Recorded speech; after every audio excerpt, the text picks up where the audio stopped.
2021-এও দেখেছিলাম কীভাবে পোস্টপোল ভায়োলেন্সের লোকেদের বাড়ি থেকে অত্যাচারিত করে বের করা হয়েছে।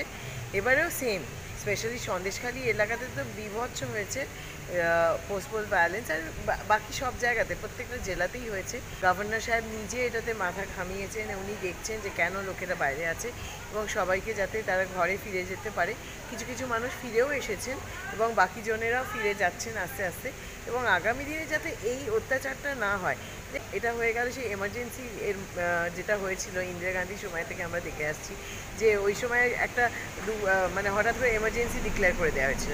এখানে বেঙ্গলে দেখি প্রত্যেকবারই ইলেকশনের পরে একটা এমার্জেন্সি ডিক্লেয়ার হয়ে যায়, এখানে যা ইচ্ছে করা হয়, এমনকি মানুষজনকে মারা ধরা, মেরে ফেলা, রেপ করা, কিছু বাকি যাচ্ছে না। তা এই বর্বরতা থেকে আমার মনে হয় যে বাংলা যেখানে আগে এককালে যেখানে একটা শ্রেষ্ঠ জায়গায় ছিল, সেই জায়গায় যেন ফিরে যায়। কেন আমরা বাঙালি